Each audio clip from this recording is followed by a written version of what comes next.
Amid the rising military posturing and legal debates, the long-strained US-Venezuela relationship has entered a new chapter. This is one marked by an unprecedented naval and aerial buildup. It's been building up ever since the US started targeting Venezuela with its tariffs. Now, a sudden military strike on a Venezuelan-linked vessel has heightened the tension, and the world is watching to see how far the scales will tip. The situation reached a boiling point on September 2, 2025, when the United States military executed a lethal airstrike on a speedboat in the southern Caribbean. According to the US, the boat originated from Venezuela and was transporting illicit drugs. President Trump had described the strike at the White House, saying that there were 11 individuals aboard and were allegedly related to the Venezuelan gang Tren de Aragua, designated by the US as a narco-terrorist organization. All the individuals were unalived. Trump has also shared drone-like video footage of the boat exploding and burning, though the Pentagon has not publicly detailed the method used, the type or quantity of drugs involved, and the identities of those aboard. Interestingly, this was the first publicly acknowledged US military strike in Latin America since the 1989 invasion of Panama. It occurred amid a US naval and marine buildup in the southern Caribbean that included warships, a nuclear submarine, and over 4,500 sailors and Marines. But Venezuelan officials did not agree with this strike, and they labeled it an extrajudicial killing. After all, there are different transparency gaps. The identities of those killed remains unknown, and there's still no evidence of drug trafficking. Venezuelan President Nicolas Maduro and his government have condemned the US lethal strike and has said that the US military presence near his country could lead to a broader conflict. He has also pointed out that the US military chose to destroy the vessel and kill the crew instead of trying to arrest them. It seems like the US is trying to use these drug claims as an excuse to interfere with the internal system of Venezuela and eventually cause a regime change. The Venezuela government has also denied any state involvement with drug trafficking, and instead claims that the US has been fabricating evidence to justify its military actions. But it's hard to believe that the US is kindly trying to help Venezuela get rid of drug smugglers, especially since the Pentagon has been building up its military in the Caribbean. Even before the attack on the Venezuelan speedboat, the United States has been escalating its military posture in the southern Caribbean since late August. The US mentions narcotics operations aimed at Venezuelan-linked drug trafficking networks as the reason why it's increasing its military presence in the region. The Navy deployed a task force of 8 vessels, including guided missile destroyers, an amphibious assault ship, and a cruiser, along with a nuclear-powered fast-attack submarine and support ships. This force carried over 4,500 sailors and Marines from amphibious ready groups, leaving Norfolk from mid-August. Aside from its naval assets, the US has also opened up its air force. It dispatched 10 F-35 stealth fighter jets to Puerto Rico, with the plan to support intelligence and strike operations in the southern Caribbean. The presence of these fifth-generation aircrafts marked the first land-based F-35 deployment in the region. As usual, the US has tried to justify its actions in increasing its military presence in the Caribbean. The Secretary of Defense, Pete Hegseth, had said during a Puerto Rico visit that this was not a routine training exercise, but a real-world counter-narcotics mission aimed at protecting US national interests against illegal drug flows. Venezuela doesn't plan to take the United States' actions lying down. They felt threatened by the increasing number of military forces, and so, President Nicolas Maduro has also increased Venezuelan troops in response. He dispatched 25,000 soldiers to the key border and coastal regions, up from the prior 10,000. These forces were positioned in areas like the Guajira region, Paraguana Peninsula, Nueva Esparta, Sucre, and Delta Amacuro to counter external threats and showcase territorial defense. Although Venezuela's military is nowhere as good as the United States and won't be able to make much impact if the US tries to attempt a regime change, it is still asserting its sovereignty amid the mounting US pressure. Venezuela is showing that they're not to be intimidated, especially as the tensions between them and the United States have been escalating. To strengthen its stance, on September 4th, 2 Venezuelan F-16 fighter jets overflew the USS Jason Dunham, an Aegis-guided missile destroyer that conducted counter-narcotics operations in international waters. But the Pentagon described this as a highly provocative move and added that Venezuela was interfering with America's counter-narco-terrorism operations. It was clear that Venezuela was making a deliberate show of force against the U.S. Even if the jets flew within weapon engagement range in the U.S., they didn't respond with force. Instead, President Trump only issued a stern warning saying that if Venezuelan aircrafts endangered U.S. naval vessels in future maneuvers, they would be shut down. All U.S. military commanders have the authority to make this decision when necessary. All these actions are worsening the tensions between the U.S. and Venezuela.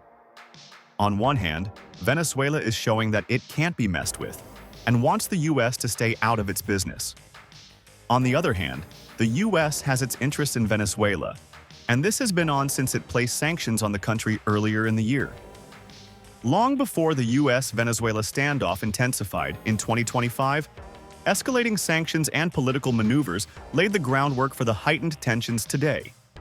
It started in April 2024 when the Biden administration decided not to renew a key oil sanctions license and instead tightened restrictions on Venezuela's state-owned oil industry. Building on this, President Trump issued Executive Order 14,245 on March 24, 2025, imposing a 25% tariff on all goods imported into the U.S. from any country that purchases Venezuela oil. This was a move that analysts called blunt, and the Venezuelan government called it arbitrary, illegal, and desperate. But the tensions worsened on August 7, 2025, when the U.S. raised the reward for information leading to the arrest of Venezuelan President Nicolas Maduro to $50 million, doubling the previous $25 million bounty. The U.S. has called Maduro one of the largest narco-traffickers in the world and a national security threat. They have also claimed that he had ties to criminal groups like Tren de Aragua and the Sinaloa cartel. Of course, Venezuela has completely rejected these claims, saying that this is simply a political distraction. For Venezuela, it seems like the U.S. is trying to find an excuse to interfere with its country and cause a regime change. The reason for this was in September 2024, after a contested presidential election, an arrest warrant was issued for opposition figure Edmundo Gonzalez on charges such as conspiracy and falsifying public documents. Gonzalez went into exile in Spain, where he remained in asylum. The latest events between the U.S. and Venezuela have attracted a lot of political reactions and legal debates. Many are divided over the action's legitimacy. Vice President J.D. Vance defended the strike and called this an intensified war against drug cartels. He described using military force as the highest and best use of our military, while acknowledging concerns about due process. Vance has argued that arresting the drug dealers in the speedboat, like the Venezuelan officials said, was impractical in this context. As for Senator Rand Paul, he's known for his libertarian-leaning stance and responded with strong criticism. He called Vance's remarks despicable and thoughtless, and warned against the precedent of executing presumed criminals without a trial.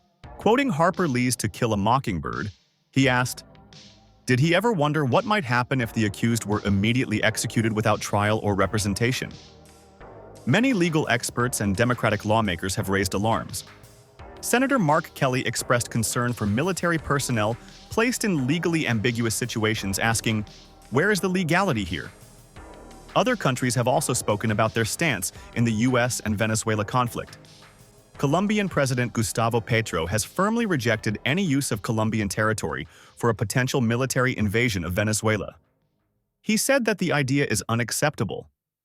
He believes that the U.S. deploying naval forces in the Caribbean is actually an excuse for military aggression and not a counter-narcotics operation. So, if the region does not oppose such moves, it can lead to worse consequences. The Venezuelan president believes that the U.S. has another agenda in its latest movements, and this might just be true.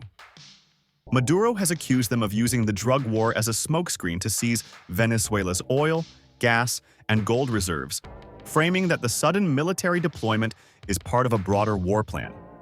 Maduro has said that if the U.S. tries to take a step of foreign aggression, it would be met with resolute resistance. He has been mobilizing civilian militias, and claimed that millions had enlisted. But this is only because he wants Venezuela to showcase its sovereignty and not tyranny. Maduro has made a shocking announcement, saying that the country will again begin celebrating Christmas on October 1st. This will bring the traditional holiday nearly 2 months early. He said that the move is meant to cultivate joy, commerce, activity, culture, carols, and uplift national morale. This symbolic gesture comes amid escalating tensions with the United States, marked by military confrontations, sanctions, and political pressure. The U.S. recently intensified anti-narcotics operations near Venezuela, including deploying warships, launching airstrikes, and increasing bounties on Maduro himself. By advancing Christmas, Maduro appears to offer a form of internal resilience, reinforcing national culture and economic activity in response to external pressure. The measure echoes his 2024 decree to fast-track the holiday during post-election unrest, which was interpreted as a distraction from political controversy and hardship. With all of these happening, it seems like the us-venezuela standoff will become more intense. U.S. officials are now considering new strikes inside Venezuelan territory, targeting suspected cartel operations. This will escalate the conflict eventually. Venezuela is also making plans to escalate its military posture and expand its naval presence. The U.S. has also positioned 10 F-35 stealth jets in Puerto Rico and maintains over 4,500 personnel in the region to conduct counter-narcotics operations. Now, Maduro is calling for dialogue while defending sovereign rights. International observers have said that while the U.S. is saying it's focused on drug enforcement, its show of force raises concerns of deterrence and pressure. Moving forward, the world can expect a mix of military posturing, targeted operations, and strategic messaging. A fully escalated strike within Venezuelan borders could dramatically change the geopolitical dynamics of that region. What do you think will happen next in the conflict between the U.S. and Venezuela? Let's know your thoughts in the comments. Thanks for watching. Be sure to like and subscribe to stay up to date on global military events.